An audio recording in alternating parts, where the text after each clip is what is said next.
Hello. मेरा नाम है आनंद वर्मा और आपका मेडिकल काउंसलिंग सेंटर में स्वागत है। तो आज हम बात करने वाले हैं जिनके नंबर 113 से 300 हैं, उनको कौन-कौन से स्टेट में जो है कॉलेज मिल सकता है, किन-किन बातों का ध्यान रखना है। अगर अभी तक आपको कॉलेज नहीं मिल रहा है और अगर आपको कॉलेज मिल चुका है, देन आपको मेक श्योर करना है कि कैसे क्या-क्या वो कॉलेज अच्छा है, बुरा है, क्या आपके फ्यूचर के लिए अच्छा है, क्योंकि उसी कॉलेज में जो आपकी पढ़ाई होगी, उसी कमाई से आपके साथ यानी उसी से ही आपकी कमाई होगी। जैसा आप स्किल सीखोगे, वैसे ही आगे चल के आप डॉक्टर बनोगे और बहुत हाई कॉम्पिटिशन है डॉक्टर्स में भी। और आने वाले 5 साल में जब तक आप डिग्री कंप्लीट करके आओगे, तब तक बहुत भयंकर कॉम्पिटिशन हो चुका होगा। इसी वजह से मैं आप लोगों को बोलता हूँ कि कॉलेज बहुत ज़्यादा मैटर करता है। कोई भी कॉलेज नहीं होना चाहिए कि हाँ, बस कोई भी कॉलेज मिल गया मैं खुश हूँ। बर्बाद हो जाओगे 5 साल बाद, इतना साफ और सीधा कोई आपसे नहीं बोलेगा। ठीक है? आ जाओ बात करते हैं। तो जिनके नंबर 350 से 113 नंबर है, उनको किन-किन बातों का ध्यान रखना है? तो सबसे पहले आपकी चॉइस फिलिंग होनी चाहिए आपकी रैंक के हिसाब से। आपकी रैंक के हिसाब से आपको चॉइस फिलिंग करना चाहिए कि उस रैंक पे जो आपको कॉलेज अलॉट हुआ है, उससे बेहतर आपको कॉलेज ना मिले, जिससे आने वाले 3, 4, 5 साल में आप रिग्रेट ना करो, जो कि 90% बच्चा करता है। सर पकड़ के बैठ जाते हैं 1, 2, 3 साल बाद। इसी वजह से मेरा फ़ोकस ये रहता है कि आपको कॉलेज अच्छा मिलना चाहिए। अगर आपको स्टेट छोड़ना पड़े तो आपको छोड़ देना चाहिए, ठीक है? मेरी मेरी अगर ये सलाह मानो तो बिल्कुल, और मैं एक्यूरेट आपको बता रहा हूँ, ठीक है? तो बिल्कुल आपकी रैंक के हिसाब से आपको चॉइस फिलिंग करनी चाहिए। क्या आपका नंबर मैटर करते हैं? बिल्कुल नंबर ही सब कुछ है, यानी रैंक ही सब कुछ है, ठीक है? और स्कैम से बिल्कुल बच के रहना है। तो जिनके नंबर सबसे पहले बात करते हैं जिनके नंबर 113 से 250 हैं, इनको भी अच्छे से चॉइस फिलिंग करनी चाहिए और इनको एक कॉलेज लेके चॉइस फिलिंग नहीं करनी चाहिए। एक कॉलेज लेके अगर आप चॉइस फिलिंग करोगे, आप पैदल रह जाओगे, क्योंकि अलॉटमेंट अब उतनी सीट नहीं बची हैं और ये ज़रूरी नहीं होता कि स्टेट राउंड की कट ऑफ लो ही जाए, क्योंकि बहुत ज़्यादा प्रेशर हो जाता है कॉलेजेस पे, क्योंकि सबको पता है 4-5 ही ऐसे स्टेट हैं जहाँ बहुत कम नंबर वाले के एडमिशन होते हैं। तो इस बार प्राइवेट कॉलेज की कट ऑफ आप देख रहे हो, जो आपका बिहार था या वेस्ट बंगाल था, आधा यूपी का जो है वो बच्चा ले लेते थे, क्योंकि 210, 180 ऐसे कट ऑफ आपकी चली जाती थी।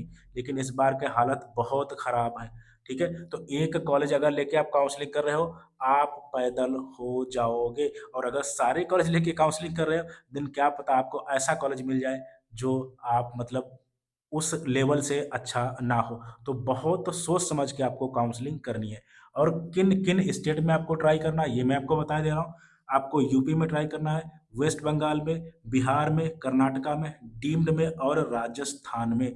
ये आपके 4-5 ही ऐसे स्टेट हैं, जहाँ 113 से 200 नंबर वालों का कल्याण होगा। लेकिन एक कॉलेज को लेके यहाँ पे काउंसलिंग आपको नहीं करनी है, या एक कॉलेज हो भी सकता है, वो आपका काउंसलर डिसाइड करेगा। अपने आप अगर लोगे, तो मैंने लास्ट ईयर बहुत से ऐसे बच्चों की काउंसलिंग की थी, जिनके स्टेट राउंड में 320, 350 नंबर थे, क्योंकि वो एक कॉलेज लेके आ रहे थे। और काउंसलिंग ऐसे बिल्कुल भी नहीं होती कि आपने सेकेंड राउंड की कट ऑफ देखी कि हाँ 212 गया हुआ था, चलो ठीक है। और मेरा नंबर कितना है? मेरा 210 है, चलो ठीक है। वो लोग जितने भी 210 वाले हैं, 4, 5, 8, 10 कॉलेज उठा के डाल दिए, ऐसा बिल्कुल भी नहीं होता।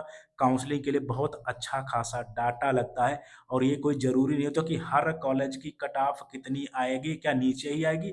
बहुत से ऐसे कॉलेज हैं जो स्टेट की कट ऑफ तो नीचे आएगी, लेकिन अच्छे कॉलेज की कट ऑफ ऊपर भी जाती है। तो इन चीज़ों का ध्यान रखना है। केवल लास्ट ईयर के हिसाब से काउंसलिंग नहीं होती, लास्ट राउंड के हिसाब से काउंसलिंग नहीं होती। ये चीज़ें बहुत आराम से, बहुत जल्दी समझ जाओगे जब अलॉटमेंट नहीं आएगा। बहुत डाटा लगता है, 5, 6, 8 साल का डाटा, कितना बच्चा काउंसलिंग में पार्टिसिपेट कर रहा है, और सबसे बड़ी बात होती है आपकी स्टेट मेरिट लिस्ट में आपकी पोजीशन क्या है, वहाँ से आपके कॉलेज की कट ऑफ बनती है, जो कि एक डीप एनालिसिस का काम है, और एक्सपर्ट ही अच्छे से जो है काम करते हैं उन पे, तो वो कॉलेज देते हैं, ठीक है? तो इन चीज़ों का आपको ध्यान रखना है। और अगर बजट की मैं बात बताऊँ कितना लग सकता है, जिनके नंबर 113 से 200 हैं, आपका 1 करोड़ से 1.3 सीआर लग सकता है। इसके आस-पास ही आपको कॉलेज मिलेगा। और जिनके नंबर 200 से 250 हैं, आपको 1 करोड़ से 1.3 सीआर के आस-पास आपको कॉलेज मिलेगा, या 1.3 से ज़्यादा भी हो सकता है। मैंने ये यहाँ पे बिल्कुल नहीं बोला कि यूपी में ही केवल आपका हो जाएगा। इन 4, 5, 6 स्टेट में आपको सबको ध्यान में रख के काउंसलिंग करनी है, और इस चीज़ का बिल्कुल ध्यान रखना है कि आप हर जगह रजिस्ट्रेशन कर रखे हो, और अगर 2-4 जगह कॉलेज अलॉट हो गया, बहुत प्रॉब्लम में फँस जाओगे।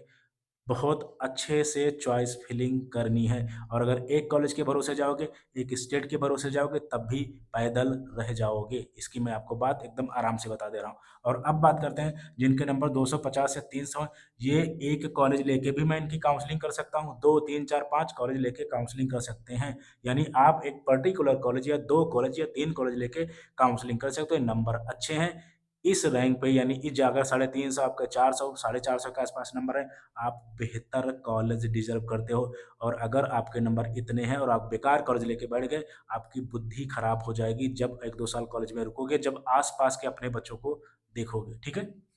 तो आपके जो है बजट कितना रह सकता है, जिनके नंबर 250 से 350 है, 1 सीआर के आसपास रह सकता है, ठीक है? और जिनके नंबर 250 से जो है आपके जो है 350 है, यानी जो है 250 से 350, इनका 75 लाख से लेके 1 करोड़ के आसपास बजट रह सकता है। आप कर क्या सकते हो, यूपी के टॉप कॉलेज, बिहार के टॉप कॉलेज, वेस्ट बंगाल के टॉप कॉलेज, राजस्थान के, छत्तीसगढ़ के, हरियाणा एंड डीम्ड, मतलब आपको यहाँ पे आपको कॉलेज तो अलॉट हो जाएगा, लेकिन आपको यहाँ पे फ़ोकस करना है कि आपको बेहतर कॉलेज मिले। मैं बार-बार फ़ोकस करता हूँ कि आपको कॉलेज अच्छा होना चाहिए, आपके नंबर अच्छे हैं, आप अच्छा कॉलेज डिज़र्व करते हो, तो इन चीज़ों का आपको ध्यान रखना है। मैंने बजट भी बता दिया कि 75 से लेके 1 करोड़ के आसपास, और इन स्टेट में आपको ट्राई करना है। तो इस वीडियो में मैंने आपको टिप्स दिए कि सिर्फ़ कॉलेज बहुत ज़्यादा मैटर करता है, जैसे आपके नंबर है उस हिसाब से चॉइस फिलिंग करनी चाहिए।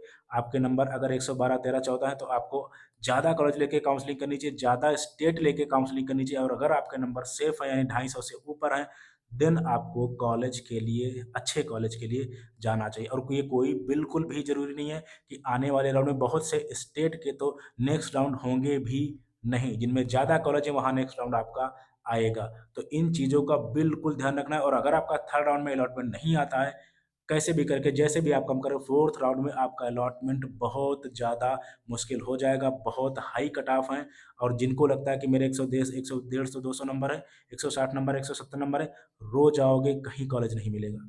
ये आपके पास लास्ट मौका, देखो मैं साफ और सीधा बोलता हूँ। इन चीज़ों का आपको ध्यान रखना है, अगर आप हमको फॉलो कर रहे हो, तो कॉलेज बहुत ज़्यादा मैटर करता है।